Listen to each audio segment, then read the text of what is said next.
اعوذ باللہ من الشیطان الرجیم بسم اللہ الرحمن الرحیم۔ عزیز طلباء و طالبات، السلام علیکم ورحمۃ اللہ وبرکاتہ۔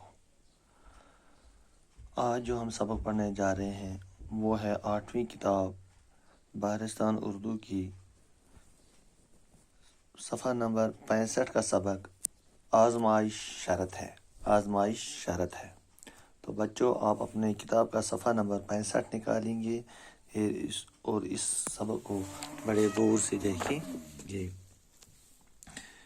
ایک بوڑھے آدمی نے مرتے وقت اپنے اکلوتے بیٹے کو نصیحت کی کہ بیٹا، آزمائے بغیر کسی کو اپنا دوست نہ بنانا، اور کسی نہ کسی مرحلے پر اپنے عزیزوں اور رشتہ داروں کو بھی کسی آزمائش کے وقت ضرور پرکھنے کی کوشش کرنا۔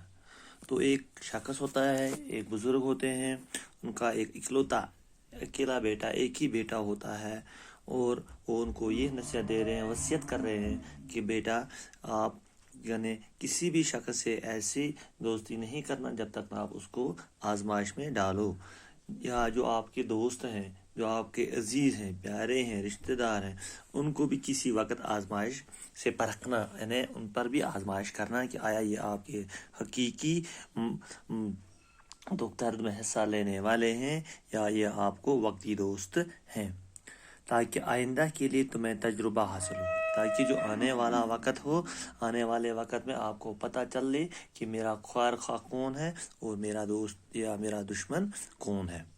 کچھ دنوں بعد بوڑھا مر گیا اور بیٹے نے باپ کی باتوں کو آزمانے کے لیے اپنی بیوی اور اپنی قریبی دوست کی آزمائش کا تہیہ کر لیا۔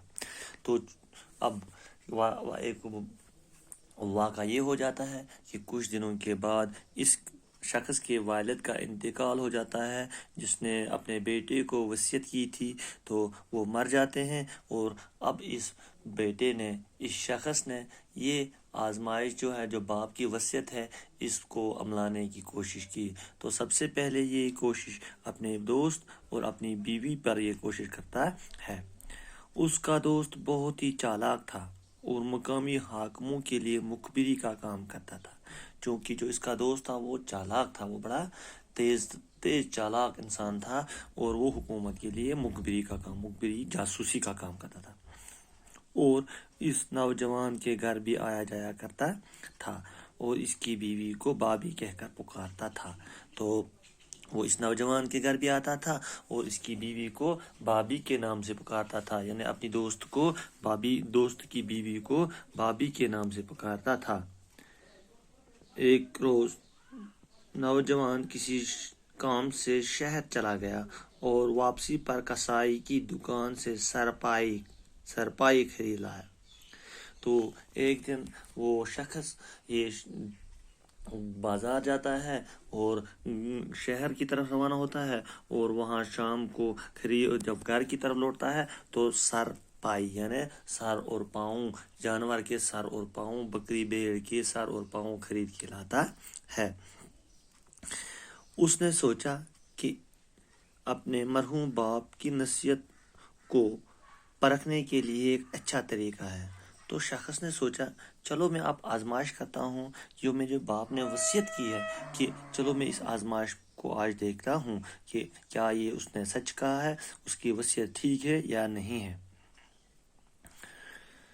چنانچہ ایک تھیلے میں سرپائی لے کر جب وہ گاؤں واپس پہنچا تو خاصی رات ڈھل چکی تھی۔ اب چونکہ وہ اس کا سفر اپنی گھر کی طرف تھا، یہ سرپائی اٹھا کے آیا اپنے گھر اور کافی رات گزر چکی تھی۔ اس نے اندھیرے میں گھبرائی ہوئی آواز میں اپنی بیوی سے کہا کہ وہ گھر میں روشنی نہ کرے۔ تو کیا کہتا ہے، جیسے گھر کے نزدیک پہنچتا ہے، گھر پہنچ جاتا ہے، اپنی بیوی کو بڑی گھبرائی ہوئی آواز میں کہ کیا کہتا ہے کہ گھر میں جو ہے کوئی دیا وغیرہ نہ جلائے بلکہ اندھیرا کرے، اور ایک کدال لے کر چپ چاپ آنگن میں ایک گڑھا کھودنے لگا۔ تو بیوی سے کہا کہ وہ آپ اندھیرے میں ہی رہیں اور ہم کیا کرتے ہیں، صحن میں ایک گڑھا کھودتے ہیں، یعنی خود گڑھا کھودنے لگا۔ بیوی کی حیرت کو خوف و دہشت میں تبدیل کرتے ہوئے اس نے کہا کہ میں نے اپنے ایک پرانے دشمن کو قتل کر دیا۔ تو کیا کہتا ہے؟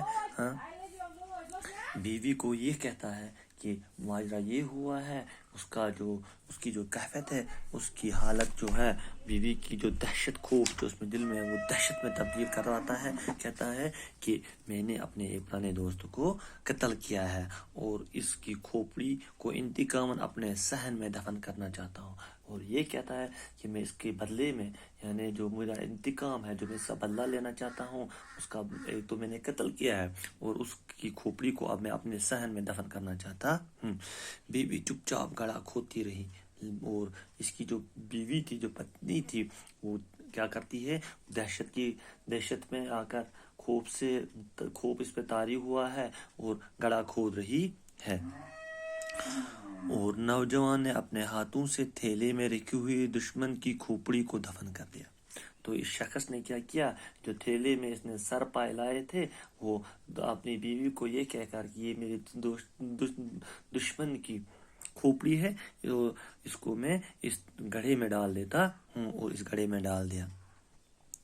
اس سے فارغ ہو کر نوجوان تو گہری نیند سو گیا۔ یعنی اب جب یہ کام پورا کیا، دفن کیا، اس کو زمین میں دبوچ دیا، تو یہ اب نیند میں سو گیا۔ لیکن اس کی بیوی کو خوف کے مارے ساری رات نیند نہ آئی، چونکہ آدھی رات گزر چکی تھی۔ اب بیوی پہ خوف طاری ہو گیا، دہشت طاری ہو گیا۔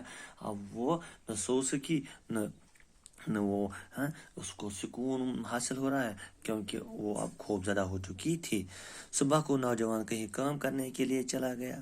اب یہ نوجوان اپنے کام پہ نکلا، کہیں کام ڈھونڈنے کے لیے نکلا، تو اس کا دوست جو سرکاری جاسوس تھا اس کے گھر داخل ہو اور نوجوان کے بارے میں دریافت کرنے لگا۔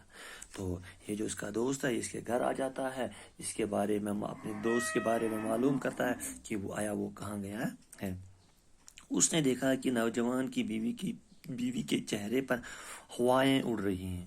یعنی اس نے دیکھا کہ یہ جو اس کی بیوی ہے، اس کا رنگ، شکل و صورت تبدیل ہو چکی ہے، اور اس کی آنکھیں سرخ ہو رہی ہیں، اور اس کی آنکھیں جو تھی وہ لال ہو چکی تھی۔ پہلے وہ سمجھا کہ میاں بیوی میں کچھ ناچاکی ہوئی ہوگی، تو اس نے سوچا کہ ان کو آپس میں کوئی فساد ہوا ہوگا، تو میں میاں بیوی کو ہوا ہوگا۔ لیکن یہ بات اسے خلاف معمول محسوس ہوئی، اور اس نے پوچھ ہی لیا کہ بھابھی سچ بتائیں کہ کیا بات کیا ہے۔